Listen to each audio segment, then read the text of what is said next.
Salut et bienvenue dans cette nouvelle vidéo de la chaîne des Geeks des Chiffres. J'espère que tu vas bien. Aujourd'hui, je veux te faire une vidéo spéciale pour t'expliquer quelle est la vraie vie d'une écriture comptable. Pourquoi? Parce que dès lors qu'on va enregistrer une écriture comptable en comptabilité dans un logiciel, cela va avoir un impact sur le bilan et le compte de résultat. Ces documents stars dans la comptabilité et gestion que vous devez maîtriser si vous souhaitez évoluer dans cette thématique. Donc, avant de commencer et de vous faire un détail précis avec des exemples concrets que vous allez voir jusqu'à la fin où la lumière devra venir, eh bien je vous invite à mettre un gros like, activer la cloche si ce n'est pas déjà fait pour recevoir les prochaines vidéos directement dans votre fil d'actu. Et moi je n'ai qu'une seule chose à vous dire, prenez place et c'est parti.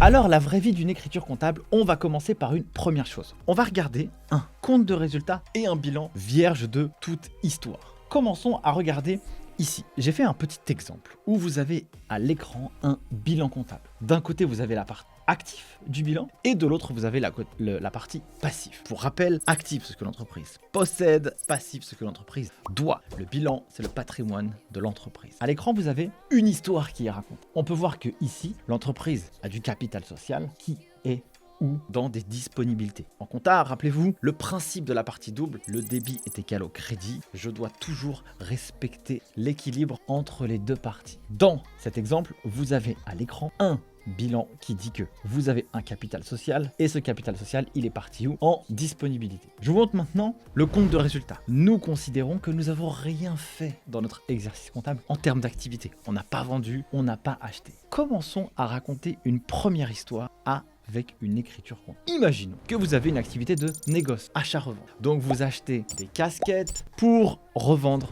des casquettes. Dans cet exemple, vous avez une écriture comptable, achat de marchandises. Vous achetez quoi? Des marchandises, puisque vous avez une activité de négoce, pour une valeur de 5 000 €. Vous avez de la TVA déductible sur les achats et ce que vous devez à votre fournisseur. Ici, 6 000 €. Principe de la partie double est respecté. Vous voyez que ici, on a 6 000 et 6 000. Débit est égal au crédit. C'est parfait. Donc, nous avons une chose. J'ai acheté quoi? Des marchandises. À qui? Un fournisseur. Et au fournisseur, qu'est-ce que je lui dois? Le hors-taxe et la TVA, ce qui nous donne le TTC. Maintenant, allons raconter et voir ce que cette écriture comptable a donné dans notre bilan et dans notre compte de résultat. Rappelons-nous, nous avons vu juste avant que le bilan, voilà ce qu'il démontre, qu'il y a un capital social avec des disponibilités et le compte de résultat est vierge parce qu'on n'a rien enregistré. Une fois qu'on a fait ça, ça va bouger. Qu'est-ce qui va se passer? Commençons maintenant par le compte de résultat. On voit que ici, mes charges ont augmenté de 5 000 €. Pourquoi? Parce que j'ai dit que j'ai acheté des marchandises pour une valeur de 5 000. Et dans le compte de résultat, nous avons quoi comme typologie de code comptable? Les comptes de la classe 7 qui correspondent aux produits et les comptes de la classe 6 qui correspondent aux charges. La différence entre les deux, produit moins charge, nous donne le résultat de l'exercice. C'est l'objectif du compte de résultat, de nous montrer la performance économique d'une boîte sur une période donnée, l'exercice compte. Donc ici, j'ai enregistré une écriture, j'ai dit que j'ai acheté des marchandises. Voilà où est-ce que ça va dans mon compte de résultat, dans les charges pour une valeur de 5 000. Donc ici, produit moins charge, j'ai pas de produit moins charge, ça me donne une perte de 5 000 €. Comment cela a traduit et a fait mouvementer mon bilan comptable? Eh bien, réponse en image. Vous avez ici des choses qui se sont passées. Donc, reprenons mon écriture comptable. J'ai 6 000 € que je dois à mon fournisseur. Donc, dans mon bilan comptable, ici, je vais avoir une partie de mes dettes qui vont augmenter. Bah oui, à partir du moment où j'ai la facture, je dois de l'argent à mon fournisseur. Il m'envoie une facture, je ne l'ai pas payée, je lui dois. Donc si je lui dois, c'est au passif. On a dit que les passifs, c'est ce que l'entreprise doit. Donc dans ce cas-là, on a notre passif qui va augmenter de 6 000 € dans la partie dette fournisseur. On le voit bien. En même temps, qu'est-ce que nous avons dans notre écriture comptable? On a aussi la TVA déductible. La TVA déductible, qu'est-ce que c'est? C'est la TVA réalisée sur les achats. En comptabilité, nous savons bien dans la grande majeure partie des cas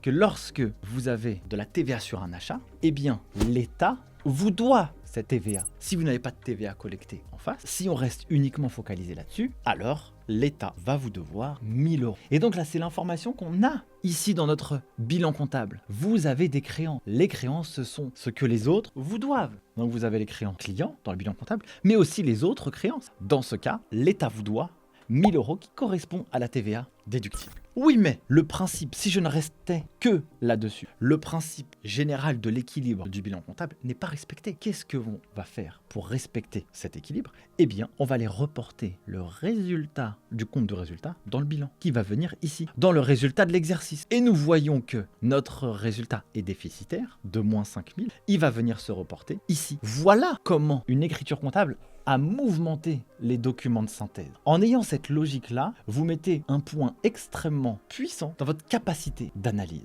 dans votre capacité de jugement, dans votre capacité de lecture des documents de synthèse. Parce que si vous faites ça à chaque fois que vous mouvementez une écriture comptable et que vous prenez cette logique, vous savez pertinemment que cette écriture comptable va venir mouvementer tel poste, tel poste, tel poste. Et ça vous donne une grosse culture sur ce qu'il y a dans ce poste, dans un bilan et dans un compte de résultats. Regardons encore une fois à l'écran. Vous avez ici donc le principe de la partie double est respecté. Donc l'équilibre du passif, de l'actif et du passif. 10 000 moins 5 000, ça vous donne un total de capitaux propres de 5 000 euros. 5 000 plus 6 000, ça vous donne 11 000. Et là, vous avez les 10 000 de disponibilité, donc l'argent qu'il y a dans la banque, et les 1 000 euros de TVA déductible. Voilà comment une écriture comptable va venir raconter une histoire dans les documents de synthèse. Continuons. Je vais regarder avec 2 autres exemples pour vous faire comprendre l'ensemble du processus. Maintenant, on va dire qu'on va vendre ces marchandises, on va le facturer. Donc on va se faire une petite marge quand même, on va se faire plaisir. Donc qu'est-ce qu'on va faire? On va saisir une écriture de vente qu'on va faire à qui? À un client. À quoi va ressembler l'écriture comptable? Vous l'avez ici à l'écran. 707, je facture, donc c'est un produit,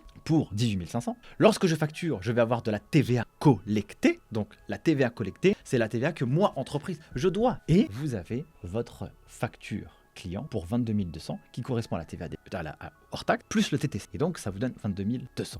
Allons dans le bilan et le compte de résultat. Qu'est-ce qui s'est passé? Eh bien, avec cette écriture comptable, mon bilan comptable s'est mouvementé. Il est venu remplir mes ventes de marchandises parce que c'est ça l'histoire que j'ai racontée. Et maintenant, qu'est-ce que je vais faire? Je vais faire la différence entre mes produits moins mes charges. Mes produits moins mes charges vont me donner mon résultat de l'exercice. Dans ce cas de figure, c'est un bénéfice. Et ce bénéfice va venir se rapatrier, comme on l'a vu juste avant, dans le bilan comptable. Je regarde mon écriture. Donc là, j'ai mon compte de produit qui a mouvementé mon compte de résultat. Et ici, j'ai mon compte de bilan là. Les comptes 4, ce sont des comptes de bilan. Dans le bilan, pour rappel, vous avez les comptes de la classe 1 à la classe 5. C'est ça que vous allez retrouver dans votre bilan comptable. Eh bien, regardez la tête de mon bilan comptable. Comment il s'est mouvementé? J'ai le report de mon résultat de l'exercice qui est issu de mon compte de résultat. J'ai des clients, un client en tout cas, qui me doit 22 200. Ça, je suis venu reporter ici. Mon client me doit 22 200. Je l'indique dans mon compte de résultat. En même temps, j'ai ici une TVA que je dois à l'État. La TVA collectée, c'est la TVA que moi je dois à l'État. C'est une dette. Donc elle va venir se reporter ici dans mon bilan comptable,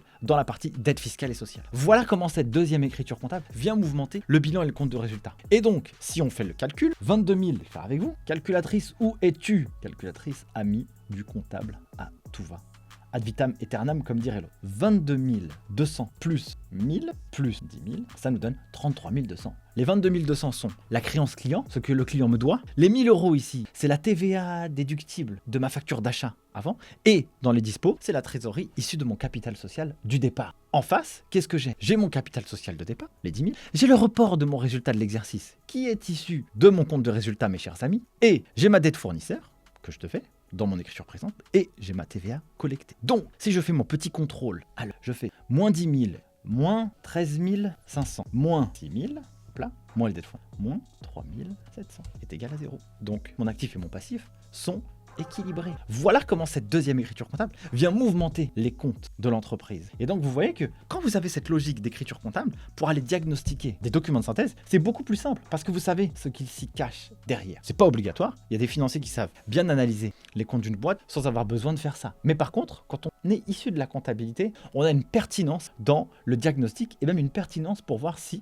n'y a pas des erreurs de comptabilisation dans la compta. Donc voilà cette partie. Maintenant, on va prendre la dernière partie de l'histoire. Notre client va nous payer. Qui va nous payer? Le client. Où va aller l'argent? À la banque. Donc, je raconte 2 histoires. Client, banque. Ce sont des comptes de bilan, puisque j'utilise un compte de la classe 5 et un compte de la classe 4. Pourquoi j'utilise un compte de la classe 5? Parce que les comptes de la classe 5 sont catégorisés trésorerie dans le plan de compte du plan comptable général. Du coup, l'argent va rentrer chez moi et mon client me devait, maintenant il ne me doit plus. Qu'est-ce que cette écriture va venir changer dans le compte de résultat? À votre avis, est-ce que ça va venir mouvementer le compte de résultat? Oui ou non? Là, normalement, la réponse doit venir instinctivement chez vous. Quand on regarde l'écriture comptable, on n'a pas de code comptable de la classe 6 et 7. Donc, le compte de résultat ne va pas changer. On ne le modifie pas, celui-ci. Il reste tel quel. Par contre, c'est le bilan comptable qui va changer. Qu'est-ce qui va changer? Voilà ce que nous avions. Nous avions ça. Le client nous devait 22 200 euros.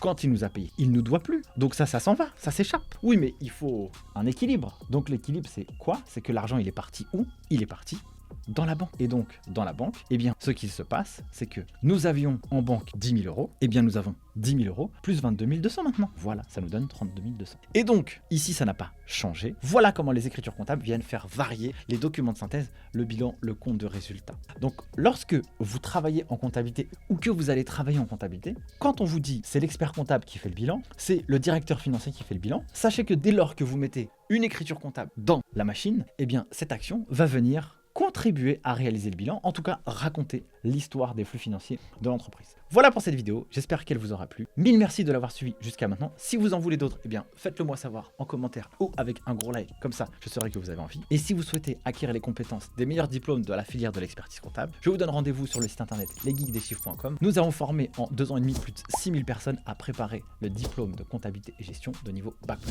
Sur ce, je vous dis à très vite pour une prochaine vidéo. Prenez soin de vous et à bientôt. Ciao!